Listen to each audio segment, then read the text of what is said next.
coast to coast, direct from Austin. You're listening to the Alex Jones Broadcasting Network.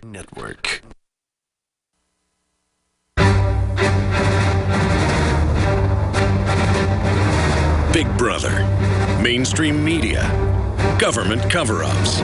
You want answers? Well, so does he. He's Alex Jones on the GCN Radio Network. And now, live from Austin, Texas, Alex Jones.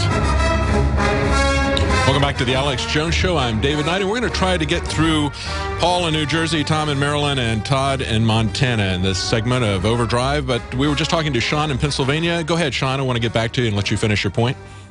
All right, David, thank you very much. I just wanted to make the point that, it's my personal opinion that I think the border crisis, first of all, was definitely created. Yes. It was made to be this intense.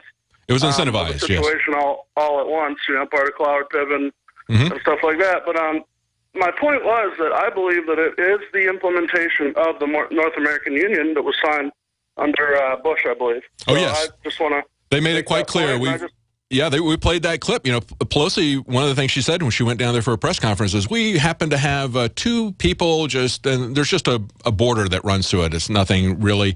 And, of course, Petraeus is saying, what comes after America? Well, that's simple. North America. They see this as an accomplished fact. They see it as a law that was passed 20 years ago. And even Petraeus said that when he mentioned that. He said, we passed this 20 years ago. Now they are making it an accomplished fact. We just had this story up on InfoWars. Obama calls for a collectivized New World Order. This is from Paul Joseph Watson. Listen to this quote from Obama. He said, part of people's concern is just the sense that around the world, the old order isn't holding. We're not quite yet to where we need to be in terms of a new order that's based on a different set of principles. Well, actually, it's a quite old set of principles. There's always been this tension between dictatorships and liberty, individual liberty, and of course, it is now turning to a different set of principles here in America, a set of principles that is abandoning the rule of law and abandoning individual liberty. Let's go to Paul in New Jersey. Paul. Good afternoon, David. I'll go quickly. You got to realize we've been under communism since 1913. Yes. Oh, absolutely. Did you know that? Oh, yeah. Absolutely. We got communism on the bottom and we got fascism on the top, don't we? We got a multi-level strategy there. The income tax, it's a complete fraud. It's unlawful, and you're entrapped by the Universal Commercial Code. Yes, I agree. All taxing and financial transactions are under the Universal Commercial Code, and you do not have to pay that tax if you use it right.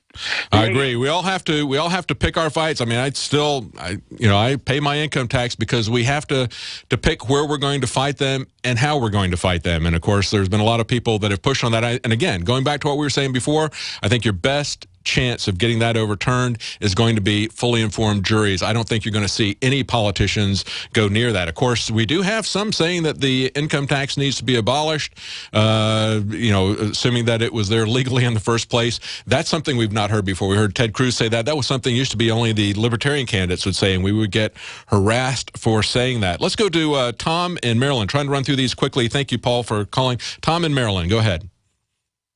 I'll talk quickly, Mr. Knight. Thank you for taking my call in Overdrive. I appreciate you taking that extra time. It's probably why you've got me hooked on the evening news. You and your colleagues are constantly professional. You push the envelope, and you just don't see that with other newscasts. Well, thank you for supporting us. I couldn't do it without you. Go ahead. Absolutely. You put out a product that you don't find elsewhere. Well, thank you. Earlier you had a caller who spoke about individuals filing lawsuits. Now, you correctly noted that one of the tricks used by the courts to suppress and oppress individuals was to simply tell them that they don't have standing. Mm-hmm. Now, I strongly disagree with that. However, I do have to respectfully disagree with you relative to your thoughts on not utilizing the courts as a primary place to try to preserve our freedoms. Oh, no, I wouldn't. I don't want to give that impression. I think it's very important to fight them everywhere. And I think you can have legal victories. I was very happy to see, for instance, Hobby Lobby take it all the way to the Supreme Court and win. They had everything on the line. I just understand that everywhere, even in the electoral system, it's a rigged game, but you need to play that game. Thanks for calling. We'll be back on Sunday, 4 o'clock. Be with us then. In the U.S., 1 in every 50 homes will have a break-in this year. Burglars call it smash.